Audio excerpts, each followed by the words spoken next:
Hosted by you/throwaway Jason7723. I, 22M, have a roommate, let's call him Alex, 23M, who moved in about 6 months ago. I honestly never considered that Alex might be trans, not that I would care if he was, but that's not the issue. He is a short guy, probably under 5 feet 5 inches, has a lot of facial hair, muscles, and, in my opinion, looks a lot like a short Henry Cavill. No one I know has ever brought up this idea before. I've had friends and family over at our apartment, and this is really the part that gets to me because my mom is extremely against gay people. If she sensed anything was up, she would have caused problems right away. Alex and I get along. We're polite but not really friends. He's quiet but super polite, always pays rent on time, helps with chores, and even shares his cooking with me.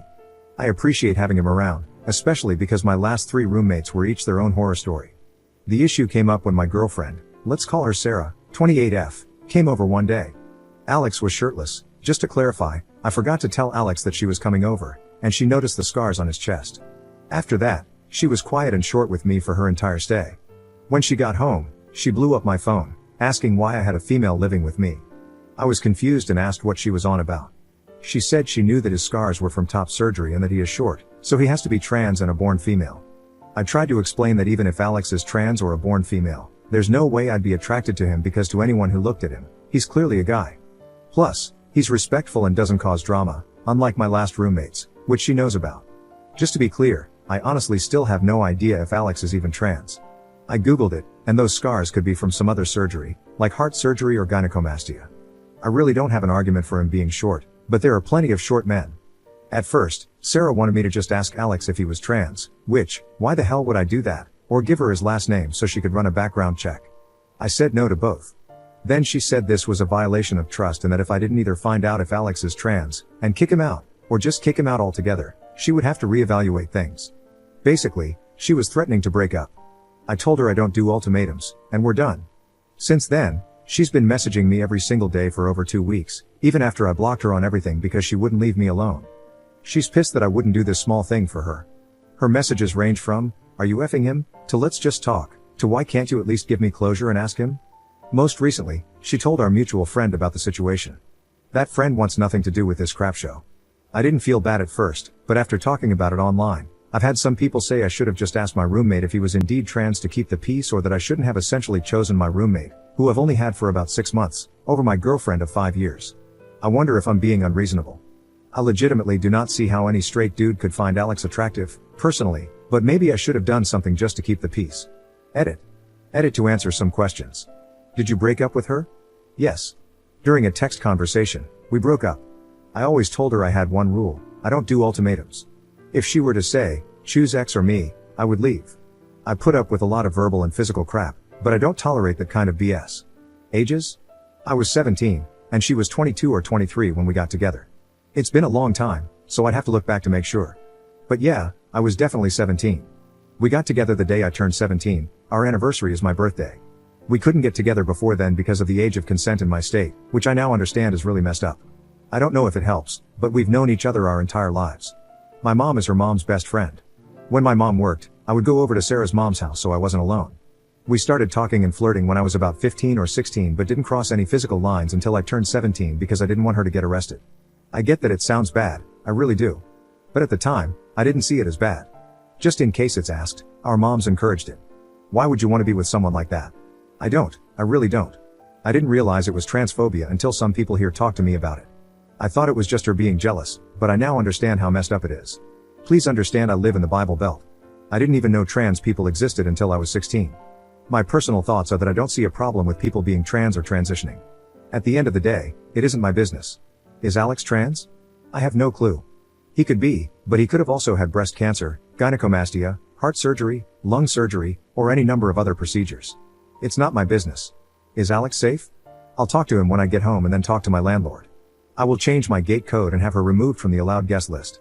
I'll also ask my landlord not to let her in personally. She hasn't been too violent in the past, but I also didn't know she was this unhinged before either. Was there abuse? I feel like this has been implied in some questions. I don't know. Has she insulted me? Yes. Has she been physical? Yes. But nothing crazy, slapping, pushing, shoving, but never anything like punching or drawing blood. Why didn't you ask Alex about his scars?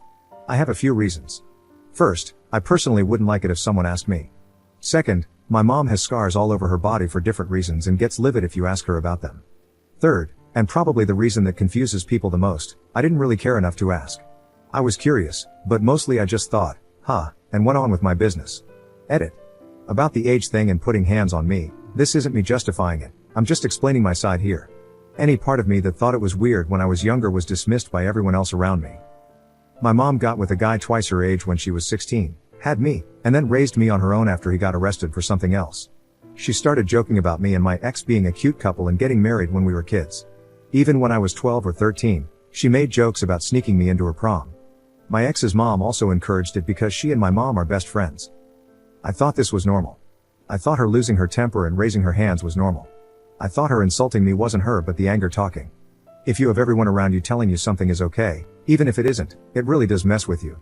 She is also literally the only woman I've been with, and I haven't even been friends with a woman in a long time because that made her uncomfortable.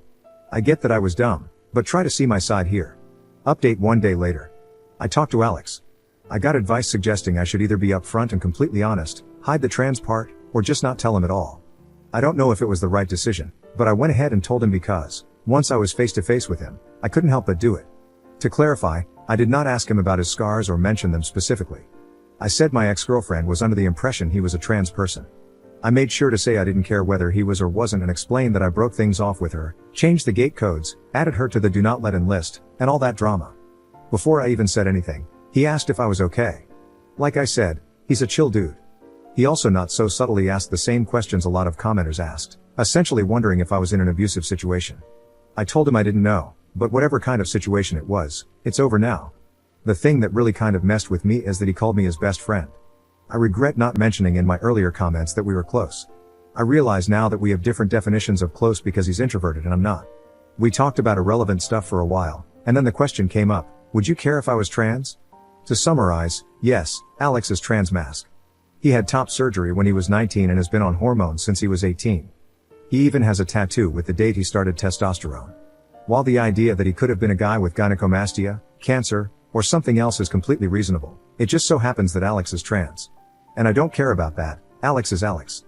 I did show him the post and got his permission to update things. I wouldn't have otherwise. He's also roaming around this post somewhere, but probably won't comment. Notes. Alex is going to help me find low-cost or sliding scale therapy because he personally hasn't heard good things about the college's therapy services. Like everyone else has said, yes, it was abuse. I see that. I will also hold myself to higher standards in the future. Alex sent me information about the therapist he sees, and I'll contact them in the morning. The landlord knows there was a domestic incident, and I trust him to make sure my ex doesn't show up. The do not allow list was made with this in mind. I'm not ready to talk to my mom about this yet, but I hope, with some therapy and time, I will be. She knows something is going on, but she believes this is a break, not a breakup. Sorry if this sounds like rambling, it is. It's been a rough couple of weeks, my brain is fried, and I'm tired. Keep in mind, I'm still a full-time student. I also have to keep my grades up for my grants, scholarships, government aid, etc. I do read all comments, even the not so good ones. I'll try to respond more before I sleep tonight, but just know that, even if I don't reply, I've read them. I appreciate all the advice, the kicks in the rear, and the sympathy. A side note, I've seen a lot of trans people comment on this post, and a few have reached out to me privately.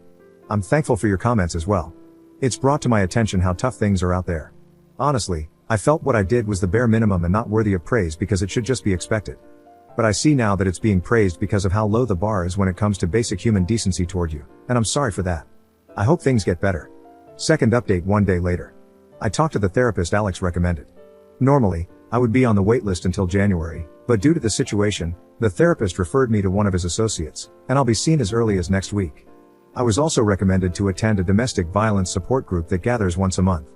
Initially, I wasn't going to go because the idea made me incredibly uncomfortable, but Alex said he'll go with me. At least I'll know someone there, and we can leave if it feels too weird for me. My mom is aware of the breakup, but she's not too happy about it. I didn't mention the trans part. I told her that Sarah was being controlling and that I didn't want to put up with it anymore. I got the usual that's a normal part of any relationship comments, but I stood my ground. My mom seems to be under the same delusion as Sarah that this is just a small argument or something, and that we will get back together. But that is absolutely not happening. I don't really talk to Sarah's mom, so I don't know her thoughts on the matter. The landlord is aware of the situation and will not let Sarah in should she try to show up. If you don't have the gate code, you have to go to the main office. The employee, the landlord's son, We'll either buzz the person in if they are on the accepted list or call the tenant to confirm if they aren't on the list. If the individual is on the do not let in list, especially if it involves a criminal matter, they will be asked to leave. If they don't leave, it becomes trespassing. I know this sounds like a lot, but the security is why many people choose to live here. Notes after reading some comments. I am sorry for trivializing my abuse. It still feels weird to call it abuse, but I do know that it is abuse. Slapping, pushing, and shoving are physical abuse, and if someone else told me their partner was doing that, I would call it abuse. It's not that I don't think women can be abusive, but as I mentioned in one of the comments, I don't view it as abuse when it's directed at me. This is probably due to being abused by my mom, which I'm going to get help for. For reference, when I mention my mom's abuse, it's why I'm low contact with her. The reason I was extremely underweight as a kid was that she just straight up didn't feed me much of the time. CPS got called a lot but never did anything. They also didn't take any claims by my teachers that I was being abused seriously because there were no marks or bruises. This has warped my view of abuse. Going forward, if I date again, I won't put up with any physical or verbal abuse. A couple of comments helped me by suggesting that if I'm unsure whether something is wrong, I should think about how I would feel if it were happening to someone else. This has been helpful in shaping my understanding of what is right and wrong in terms of how I'm treated. After a lot of talking, it turns out Alex and I have been friends this whole time, but because I've never had an introvert friend before, I didn't really realize it. Alex says he didn't want to annoy me by trying to chat with me all the time, which, ironically, is how I was feeling too. Now we're going to hang out more, and he's trying to get me to join the D&D game he's in. Thank you for reading my giant block of text. I'm on the app, and I don't exactly know how to format it properly. I'm grateful for all the comments, whether good or bad, I do read all of them. Op in the comments. I agree with your comment, but unfortunately, my mom is already aware of Sarah's physical and verbal abuse but hasn't really done anything about it. She has made excuses for Sarah, saying things like Sarah just needs help, she's stressed, or that it isn't abuse because Sarah didn't leave marks or bruises directly. My mom isn't happy about the breakup and is currently in denial. The roommate issue hasn't come up yet, but if it does, I plan to say that Alex had heart surgery, which is the excuse Alex uses. Third update 7 weeks later. Hey everyone, I'm really sorry it's taken so long to update. I've been focusing on my mental health and keeping up with school, but overall, I'm doing better than I ever have. I've been going to therapy every week, it'll be every other week starting in January, attending a domestic violence support group every other week, playing D&D weekly, and I've made several new friends through the support group in D&D. Honestly, if it weren't for Alex, I'm not sure I'd have made it this far. He's driven me to therapy, gone to the support group with me even though he didn't need to, got me into D&D, and introduced me to his friends, who are now also my friends. As for Sarah, who I regret giving that fake name because one of my new friends has the same name, she's in jail. After my initial post, Sarah tried to show up at my apartment, but because she was on the do not let in list, she wasn't allowed in. Instead, she waited for another resident to open the gate, ducked behind their car, and tried to sneak in. She was caught immediately, and the landlord called the police to issue her a formal trespass notice. After that, I began the process of getting a PPO, personal protective order. A week later, Sarah was arrested on charges unrelated to my apartment. She was arrested for trespassing, after warning, resisting without violence, and disorderly conduct. She's currently in jail, awaiting her court date. It's likely not going to go well for her since she was already on probation for a second DWI/DUI, and one of the conditions of her probation was to not break the law. How do I know all this? A mutual friend posted it on his Snap story. More good news, my PPO was approved on Monday. It took too long, in my opinion, but whatever, it's finally done. Now, for some difficult news, I'm officially no contact with my mom. I know logically this is the right decision because she's not a healthy person, but it still hurts. After talking with my therapist and in the support group, I realized that my views on healthy relationships and abuse were really warped, especially by my mom. I know some might say it's important to forgive her or at least give her a chance to change, but I just can't. I can't bring myself to forgive her. She neglected me as a child, physically and verbally abused me into adulthood, and even encouraged me to date an adult when I was a minor. After reflecting on everything, I also can't bring myself to say I love her. I realize I only felt that way out of obligation and pity. My mom was taken advantage of when she was a minor, which led to her pregnancy with me, and I do feel bad for her. But instead of seeking help, she chose not to. Now, I'm using her as a reverse moral compass. Whatever she did, I now try to do the opposite. This Christmas, I'm spending time with Alex and his family, which I guess is now also my family. Thanks for all the continued support you all have given me. Commenter. I am really happy for you. I know this is an odd question, but are you and Alex just friends or? Op's response.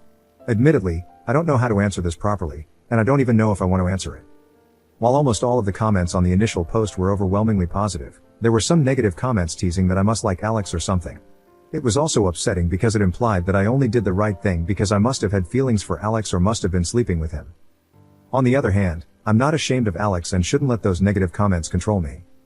I'm just going to say it here, and if anyone says anything disrespectful, I just won't respond. Very recently, as in the past few days, I started dating Alex. At first, we joked about pretending to get together to spite my ex, but then it became less of a joke. Sexuality-wise, I'm not sure where I'm at. I realize now I didn't exactly find my ex attractive romantically or sexually, I mistook platonic, almost familial love for something else. Plus, I was being pushed to date her from the start. Even after finally having women friends, I really don't find them attractive in that way.